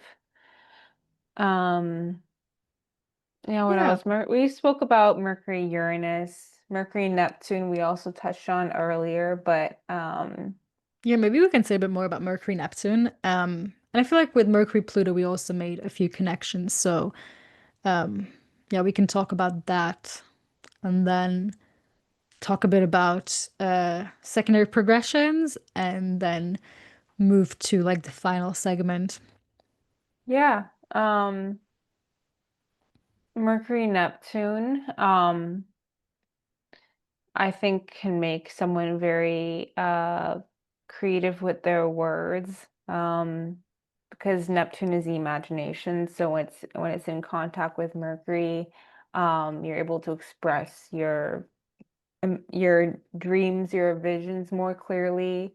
Say you have, I mean, if Mercury's hitting your natal Neptune, I mean, that can be a very quick moment, but say Neptune is transiting your natal Mercury. For example, anyone who has maybe a late Pisces or early Aries Mercury right now would be Mm. experiencing Neptune going over their Mercury. Um, Neptune also dissolves wherever it goes, so it might dissolve some of the rules that you, or like ways that you've used communication or in the past. I mean, so much falls under Mercury too, so it can also be like short-term travel, like how you get around, like how your daily commutes and things like that, your car, your technology, and Neptune can kind of soften like how you use those things or encourage you to use those things for a more spiritual or creative purpose. Um, yeah, I don't 100%, know. yeah. What do you think about Mercury and Neptune? Um, well, this is a more negative connotation or unpleasant one, but Well, there's some, yeah, those exist too. so there's definitely that too, which I think confusion is like a very big word. Yeah. It can just make you also very confused about like what you're thinking about things, or really ch again change your point of view on things, um, or like almost it being deceptive. I feel like because Neptune can almost have this veiling quality, and then it's almost like you can't fully see clearly once the Neptune transit hits, and then like it separates, which again, Neptune transits also last a while, but then all of a sudden it separates, and you're like, what the hell was I thinking? Like literally, Neptune Mercury could be something like that. And you're like, I was in a fever dream for the past like 2 years or something when this transit was happening. So it can kind of blur the vision of how you see yourself. It really depends on like which house it is happening in your chart. Very like I'm just thinking off the top of my head, like the seventh house could very much be something like seeing like meeting this person and you're not seeing them clearly for who they are. And then Neptune separates and you're like, what the hell was I thinking? Like being together with this person. I wasn't seeing them clearly at all. Um, that's just like an example on top of my head. Um, yeah, but definitely also very imaginative. So I don't want to downplay these qualities as well. But yeah, all the outer planets are a bit like wild cards. So it is a bit hard to predict how exactly they will show up in our charts. And yeah, and Neptune moves so slow. So most likely you won't get specific transits. I was just thinking, like, I'm never gonna get a Neptune conjunct my natal Mercury in Sagittarius ever in my lifetime. Like, that's not gonna happen. Um, but I'm gonna experience a trine now eventually with Neptune and Aries. It's gonna trine my Mercury in Sagittarius, so that's gonna be interesting. You'll get an opposition. You'll feel that for sure. Oh yeah. Yeah. Yeah. You're Yeah. gonna experience the conjunction, I guess, then. I will. Don't get me started on that. I am very nervous for when Uranus uh Neptune. and Neptune. Uranus is first, but then it's Oh yeah. Neptune. Yeah. Gosh, Yeah. Neptune and Gemini sounds so foreign. Just I thinking don't even about want to go Neptune and there. Gemini. Uh, Pluto is similar because it moves so slow. Not everyone yeah. experiences Pluto on their Mercury, but many will experience Pluto trining their Mercury, and that can be very subtle. And Pluto transits are very slow. But but even like I'm thinking more like in transits. We recently had a Mercury retrograde in Leo, and it stationed right opposite to Mm, Pluto. And so it kind of ended that Mercury retrograde with some revealing some truths, like bringing up things from like hidden truths to the yeah. surface, because Pluto rules anything that's hidden and that's repressed. And so Mercury is going to the underworld and bringing Mm, things back and making things yeah. unconscious or suppressed very conscious.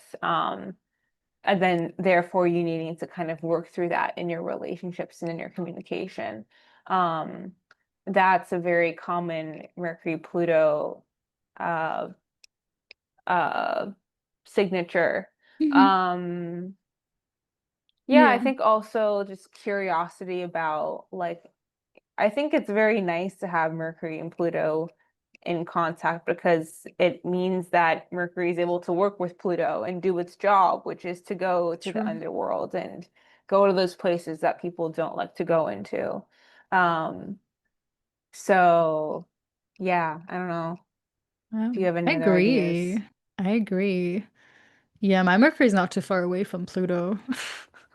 They're not conjunct, but Interesting. they're um anyhow, but to also bring in some of the negative connotations anyhow, is like Pluto Mercury can also be very obsessive together. Um sometimes when they are transiting, it can bring things up like that. Um because it's like a deep focused mind and again it's also it would be subconscious things, but I have seen this being brought up a couple of times. Whatever we are obsessing about could be something that gets brought up during such a transit, which again can also be very cathartic. And catharsis is generally something that I associate with Pluto in and of itself, this like transformative quality. Um, and yeah, it uncovers things, as you said, which can be unpleasant, but can actually then, do this alchemical thing of then becoming something we can work with. But yeah, I don't have anything more to add here. Do you have anything more to say? Um, no, I mean Pluto can also be obsessive when we're avoiding suppressed feelings. It often Hmm. manifests as we express them. They have to go somewhere. So Yeah. Exactly. we it gets overcompensated in some way through obsession with something else, obsession through escaping those feelings. And so Mhm. Mercury, Pluto can maybe also um I don't know, feed that more. But I feel like overall, like if it's a if it's a hard aspect, but I feel like softer aspects are really, really nice for Mercury and Pluto. Mhm. I know some very emotionally wise people with Mercury and Pluto and strong supportive aspects like a trine. So I think it's a great aspect. Um, Yeah, and like again, as you said, like the ability to kind of transform that like inner chatter in very like powerful ways through hmm acting, writing, whatever way. hmm That's definitely that would be like a Pluto Mercury trine for sure. Yeah. Yeah. Um, well, I think we can talk a bit about secondary progressions here. You had a bit of a personal story that, Yes. but actually, before you share it, maybe let's just explain what secondary progressions are in case anybody is confused. Um, it's a timing technique which focuses on essentially when you were born, every day after your birth was important. So one day equals 1 year of your life. Um, and so secondary progressions progress in that way. And so even if you would have Mercury at, I don't know, 0 degree of a sign, probably when you're like, I would assume, I don't know, 28th or something like that, it would probably progress into the next sign. So it's quite likely that you are going to experience your secondary progressed Mercury move into another sign, and that can then also shift something in your thinking processes, communication processes, and you kind of have a story on that that I really liked and I think is very Yes. powerful to share here. Well, I haven't experienced Mercury moving into a different sign, but so my natal Mercury's retrograde Mm. in Gemini, so speaking, very important. Um and when it's stationed direct in my natal chart, in my secondary progress chart, um I that was a year where I started going to speech therapy because before that I didn't know how to pronounce my R's. I had a weird accent. It kind of, I think, emerged from having a very Mercury retrograde childhood. I was like raised in a bilingual household, so instead of learning both languages quickly, I learned neither, and so I was always just slow when it came to reading and speaking, and I had to go to speech therapy, and that completely altered the rest of my life because I figured out how to actually communicate in a way that people understood me. And I mean, speaking is like really important for I mean, I'm an astrologer. I have to talk to people. I'm on this podcast now, and I Yeah. wouldn't do that if I didn't correct that. So yeah, and I know you recently had you said your progressed Mercury moved back into retrograded back into Sag recently. Yeah. Interesting. Yeah. Have Although, you noticed any yeah. change in energy? I'm not sure if I fully did, to be completely honest. Uh, and I don't remember right now off the bat when my secondary progress Mercury moved into Capricorn. Um, but yeah, like I would have to look into that because I don't know it right now because that would probably be interesting to look back at if something shifted there. But that's for example in my case, like secondary progress Mercury moved into Capricorn, stationed retrograde, which I also don't know exactly when that happened.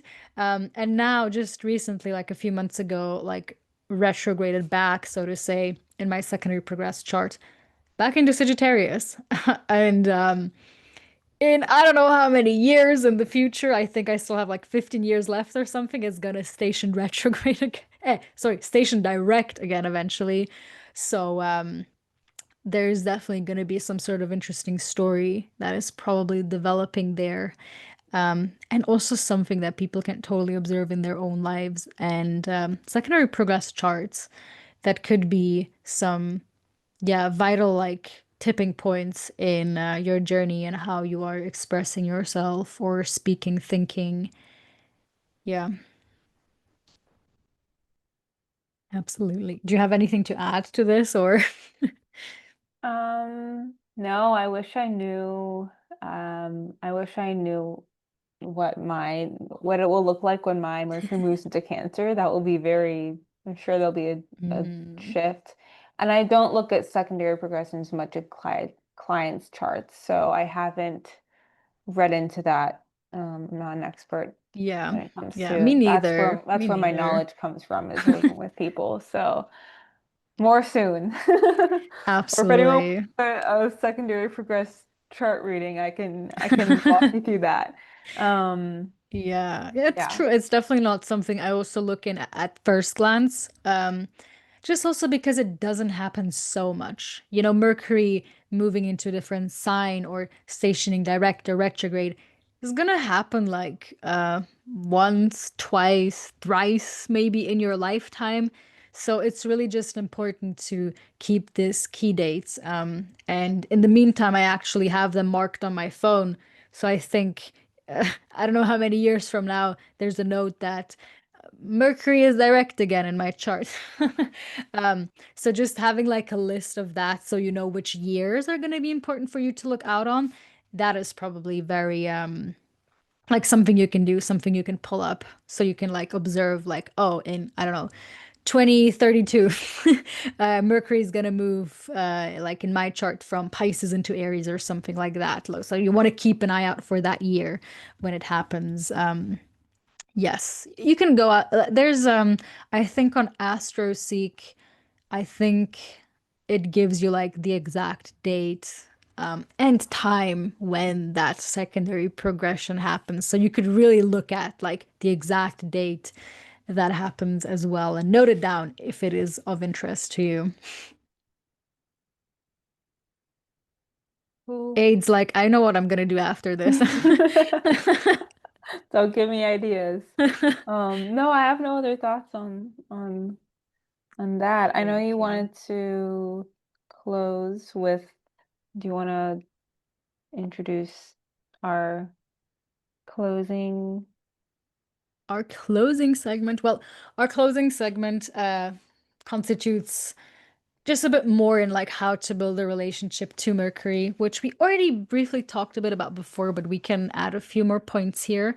And then we're kind of going to close this off by reading the Orphic hymn, which is also one of the ways in how to connect to planets. Certainly, a way that I have connected a lot of times with planets and definitely have used this Orphic hymn sometimes when I felt like I'm super anxious and I'm not sure if I'm gonna make certain things in life to just ask Mercury or in this case Hermes for help to have a calmer, more stable mind and not get too anxious.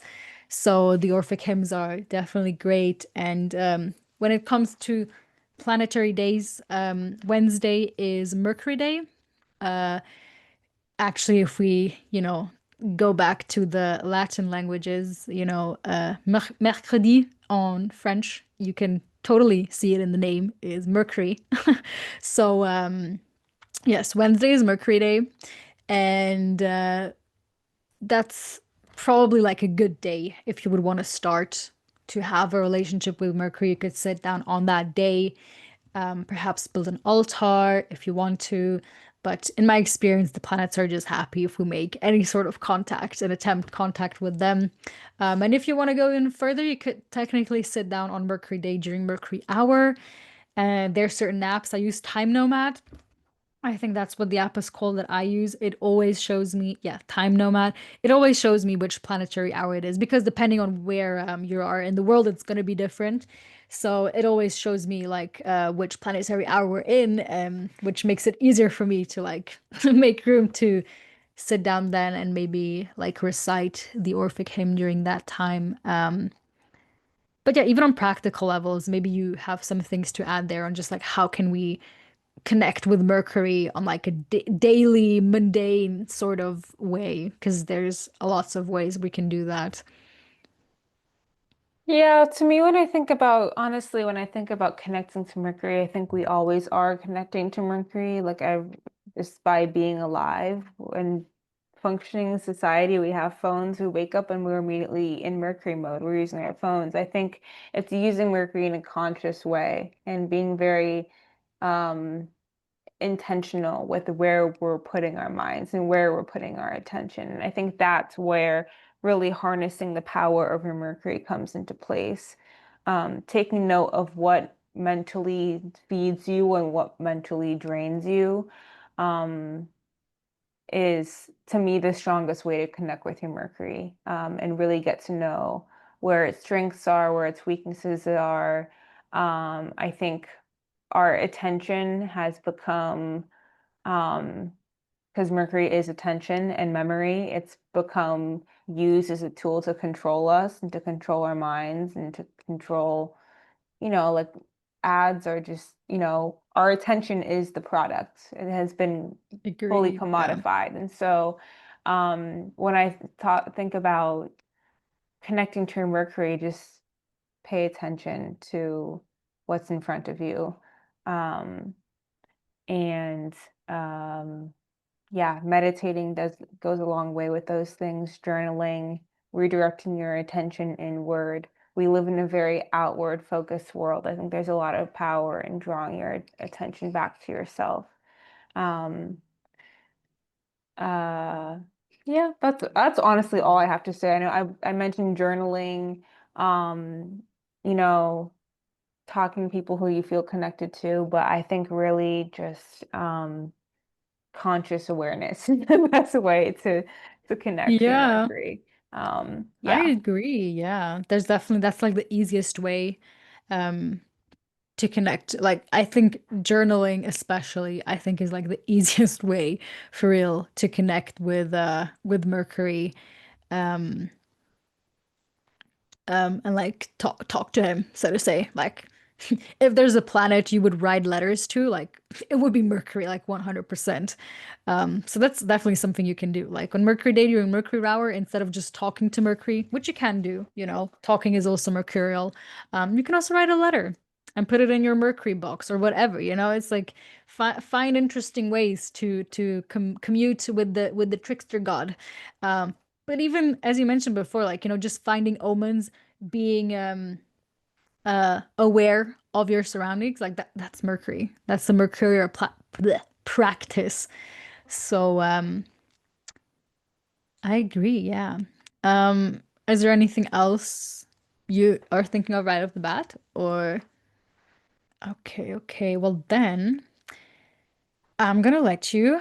I do this with all my guests. I force them to read the Orphic hymns. No, just because I think it's cool. Like, otherwise, I would be reading them all the time. It just feels a bit lame, to be completely honest. So, um, I feel it feels fitting for the guests to read out, recite, chant, or however you want to call it, the Orphic hymn. And the Orphic hymns are often channeled to the gods. So in this case, it's Hermes. So it starts off with Hermes, but that's Mercury. So just in case you're wondering. Okay. Um, okay. Hermes, draw near, and to my prayer incline. Angel of Jove and Maya's son divine, studious of contest, ruler of mankind, with heart almighty and a prudent mind.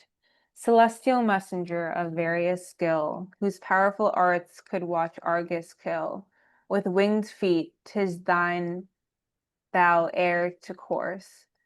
O friend of man and prophet of discourse. Great life supporter to rejoice is thine, in arts gymnastics and in fraud divine. With power endured all language to explain, of care the loosener and the source of gain. Whose hand contains of blameless peace the rod Horusian, blessed, profitable God. Of various speech whose aid in works we find, and in necessities to mortals kind. Dire weapon of the tongue, which men revere, to be present, Hermes, and thy suppliant here. Assist my works, conclude my life with peace. Give graceful speech, and be memories increase. Great. Beautiful. So yeah, I love that. There's definitely, everything we talked about, I feel like you can really hear in that Orphic hymn. And again, in my opinion, just such a good way to connect to the planets and like honor them, like read the Orphic hymn to them. So, yes, to like fully close this off, Aid, I would like to shout out, or like, I mean, not for me, but like for you to shout out your socials and where people can find you and get readings with you and everything else you want to say. Thank you. Yeah. You can find me at Retro Aid Astrology. So that's Retro Aid, two words. Just remove the GR in retrograde. Um, I do readings. You can find more information about that at retroaidastrology.com. I'm on Instagram, retro.aid. Um, I also write horoscopes every month, so you can sign up for that mailing list on my website as well. I do art commissions. I do in-person readings for those in the US, in and near Philadelphia, where I'm located. But the most of my readings are offered virtually, so that can be done from anywhere. And yeah, Amia, how can people, I mean, they know you. Hey They know yo. you. Um, well, in any case, yeah, like first of all, if you listen this far, and gosh, I feel like I should always shout this out sooner. But if you've listened this far and you like this, leave a like, leave a comment, message us on Instagram or on YouTube or whatever. This podcast is available on YouTube and on Spotify. So I don't know from where you're listening from, but everywhere where I'm available, which is again Spotify, YouTube, Instagram, a website as well, is all resonanceastrology.com in whatever way. So you can find me on there. Um, and yeah, this is the second segment. We're just getting started. There's still so many planets to talk about. So if that's of an interest to you, it's totally worth to subscribe. Um, and leave a review. Again, it really depends on where you're listening this from, because like on Spotify, I guess you can like put up the stars, and on YouTube you can press a like and leave a comment and all of that. Um, and yeah, if tell us where your Mercury's at, like what aspects your Mercury has or where it's located in your charts. And is there anything else I have to say? I mean, I don't think this is coming out before the Decans of Virgo episode, or sorry, workshop, but that would probably be a good workshop to attend to because it's very mercurial talking about Virgo. But yes, I don't think there's anything else that I have to say. Um, so I'm gonna leave it at that. Otherwise, I'm just gonna keep on talking and it's gonna be awkward and it's gonna be my Mercury and Sag coming out. So, yes, is there anything else you have to say? Just to not cut you off. Okay, No, great. just thank you for having me. That's all. I'm glad to be back. Great. Yeah, no, it's always lovely having you here. I've did a few episodes with Aid, by the way. We did the ninth house episode together. That's something worth checking out. And we also did Saturn and Aries, just like horoscopes together on YouTube, which you can also easily find. So, yeah, definitely everything is going to be linked down below. And I hope to see you guys soon. So, goodbye for now. Bye.